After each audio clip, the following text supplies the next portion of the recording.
Hello, and welcome to episode 3 of Before the Launch. I am so happy that you're here with me today. I am your host, Brenna McGowan. Last week, we talked about what exactly is a pre launch, and we broke that down. I will link the episode below in case you missed it. But today, we're going to talk about okay, now that we know what a pre launch is, what actually goes into a pre launch? So, based on our discussion last week, we talked about how a pre launch is the 4 to 6 weeks before you open doors, before you have some type of promotion. So if you're someone who sells something all the time on Evergreen, I want you to think about it as the time period before you actually start a promotion or a campaign, an event. And from here, we go, okay, we're going to back up 6 weeks. And this is when our pre launch is going to start. Now, if you're someone who is not doing a launch event, a webinar, challenge, something like that, I would actually recommend you go back to about 5 weeks. Now, a question I get a lot of time is like, okay, do I need a pre launch if I am selling a $27 product? No, not necessarily. However, it's not fully determined on price. So I want you to think about how warm is your market? Where are they on the awareness levels? What time of year is it? What type of product it is? If you think about books and authors, they actually start pre launching and pre selling their books sometimes 6, 8 months in advance for something that's going to cost less than $20. So, yeah, most likely you're not going to need an extended pre launch period on a $27 product. However, you might. And so that's what I want you to think about is like, okay, think about what your product is. What is your offer that you're selling? How warm is your audience? How well do they know you? And kind of look at that to determine your timeline. So let's say you are a course creator, you are selling a $2,000 course. I'm going to recommend that you go back 6 weeks if you're having a webinar. And we're going to break down today what do those weeks look like? So, the first week of a pre launch is what I call why week. Why do you do what you do? And you want to tell these stories in the frame of your potential buyer. So, we're not just talking about why we started to talk about why we started or an origin story. We're thinking about how can we connect to the reader based or the listener for that matter based on our story. Because as we've heard a bazillion times, people buy from those they know, like, and trust. But that is the truth. People do buy from those they know, like, and trust. And the best way to establish trust and establish it early is to talk about why you started. And you may feel like you've told this story so many times. And the truth is that we may feel like we are talking about this story all the times, but a lot of our people in our audience, especially if they're new to us, have not heard the story. I started my business when I was a stay at home mom. I was having a bit of a midlife crisis. And I always say that I started my business from vanity because I wanted to get fake eyelashes. And so I started exchanging and doing social media marketing and email marketing for a friend. And she started to give me eyelashes. And that's how I started my business. But from there, I was a social media manager primarily. I quickly moved over into copywriting. And then I actually transitioned primarily into writing a lot of launch and email copy. And I started to notice this hole in the market. And the hole that I noticed in the market is that a lot of people were not paying attention to the time period before they launch. And hence, that's why we're here today.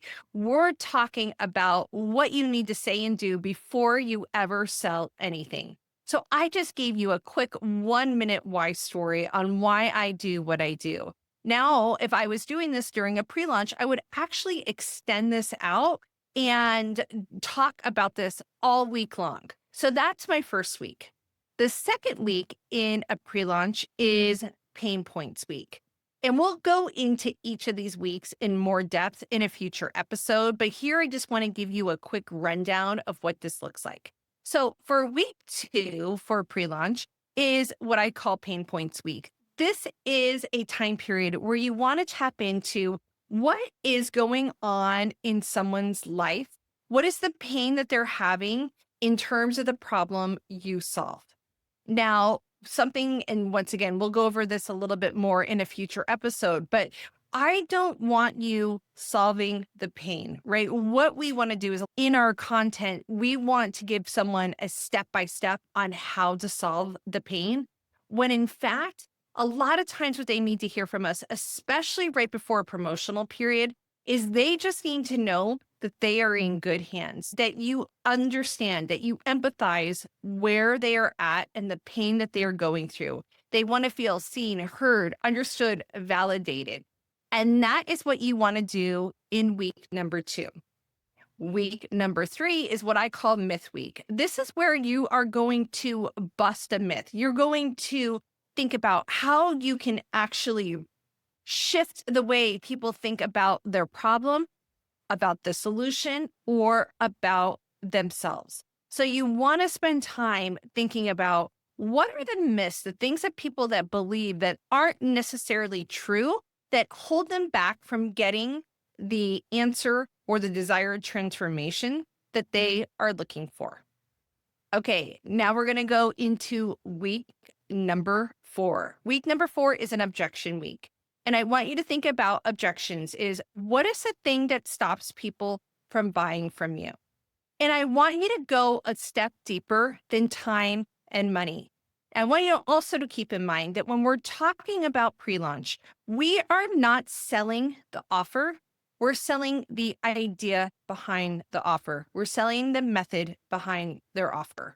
I'll give you a quick example. So my client and friend, Linda Sadu, she had or has a program where she helps people build personality quizzes for lead gen. But before someone's ever willing or wanting to buy that course from Linda, they have to believe that creating a personality quiz for their business is the way to get better lead gen, quicker lead gen, right? All of those things they have to believe before they're ready to buy from her. So during pre-launch, we're not dealing with objections to her course. We're dealing with the objections that come up around what people think about personality quizzes. So an objection that we might do during what I call objection week is that personality isn't really a factor as to why people buy.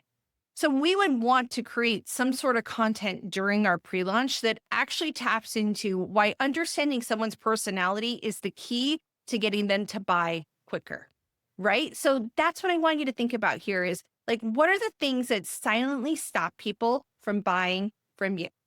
Okay, let's recap real quick.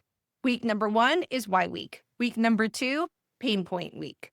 Week number 3 is going to be myth week. Week number 4 is objection week.